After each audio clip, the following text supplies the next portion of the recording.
A Treatise of Satan's Temptations. Part 2. By Richard Gilpin. A Discourse of the Malice, Power, Cruelty and Diligence of Satan. Chapter 8, Part 5. Of Satan's Third Way to Hinder Peace, by Spiritual Sadness. Wherein, 1. Of the degrees of spiritual sadness. 2. Of the frequency of this trouble, evidenced several ways. Of the difference betwixt God and Satan, in wounding the conscience. 3. Of the solemn occasions of this trouble. 4. The engines by which Satan works spiritual sadness. 1. His sophistry. His topics enumerated and explained. 1. Scriptures perverted. 2. False notions. 3. Misrepresentations of God. 4. Sins, how he aggravates them. 5. Lessening their graces, how he doth that. 2. His second engine, fear, how he forwards his design that way. 3. Satan watcheth the discomposures of the spirits of God's children, under some grievous cross or affliction. This occasion also falls fit for his design of wounding the conscience.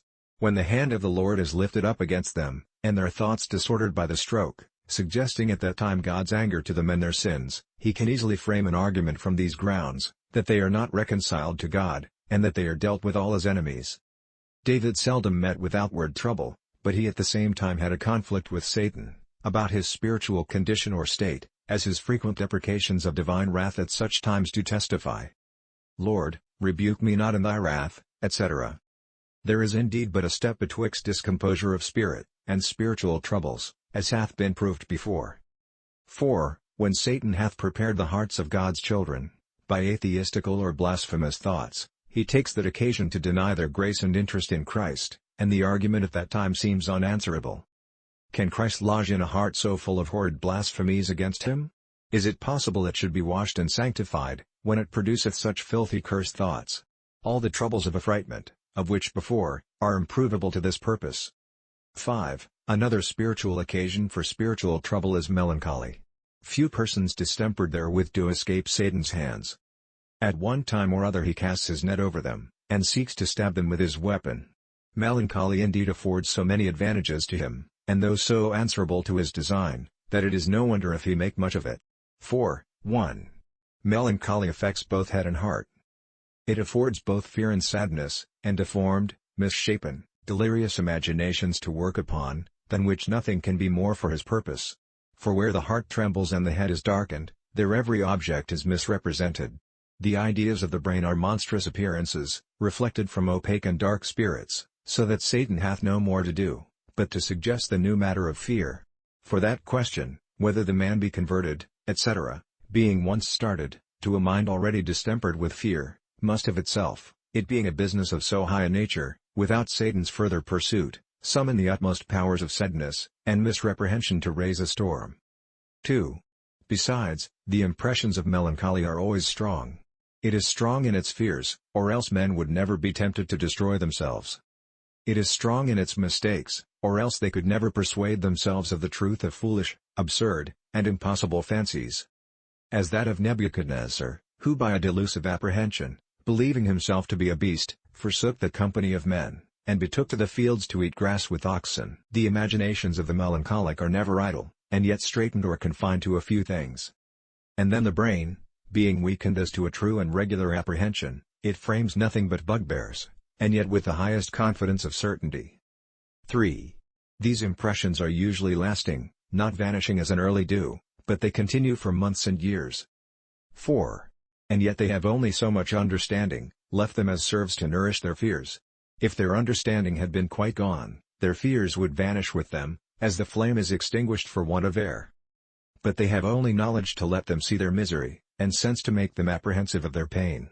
And therefore will they pray with floods of tears, unexpressible groanings, deepest sighing, and trembling joints, to be delivered from their fears. 5.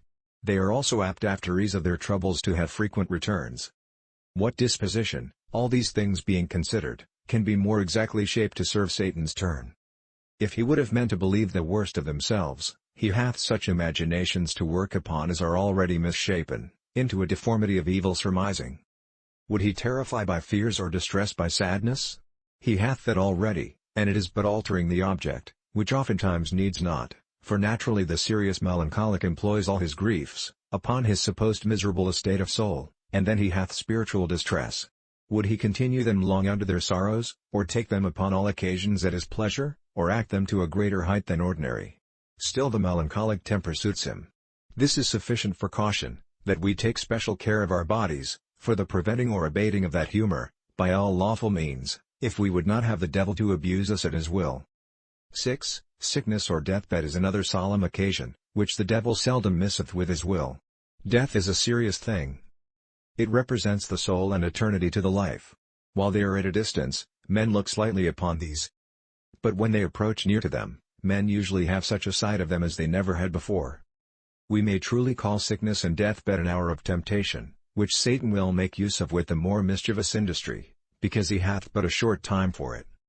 That is the last conflict, and if he miss that, we are beyond his reach forever. So that in this case Satan encourageth himself, to the battle with a now or never. And hence we find that it is usual for the dying servants of God, to undergo most sharp encounters. Then to tell them, when the soul is about to loose from the body, that they are yet in their blood without God and hope, is enough to affright them into the extremest agonies, for they see no time before them, answerable to so great a work, if it be yet to do.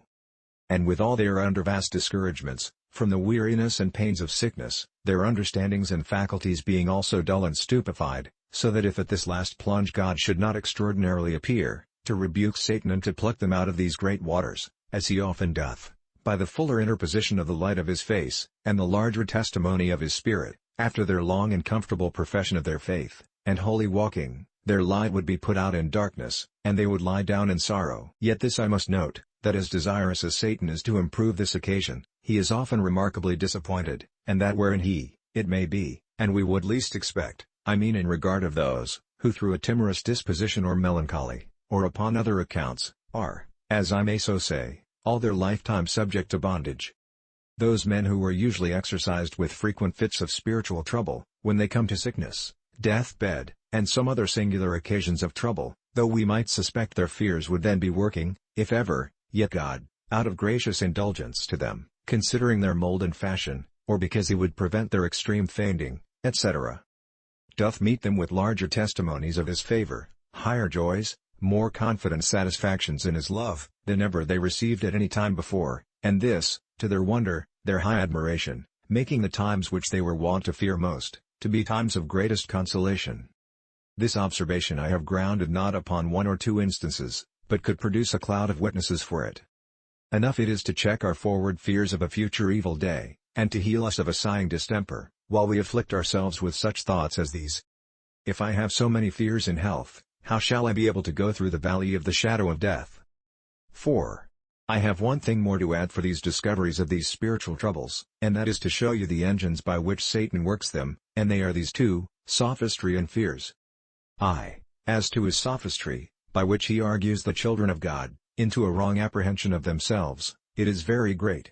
He hath a wonderful dexterity in framing arguments against their peace. He hath variety of shrewd objections and subtle answers, to the usual replies by which they seek to beat him off. There is not a fallacy by which a cunning sophister would seek to entangle his adversary in disputation, but Satan would make use of it. As I might particularly show you, if it were proper for a common auditory.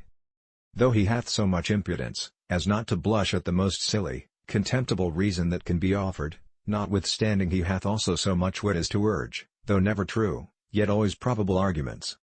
How much he can prevail upon the beliefs of men, in cases relating to their souls, may be conjectured by the success he hath, upon the understandings of men, when he argues them into error, and makes them believe a lie. Thanks.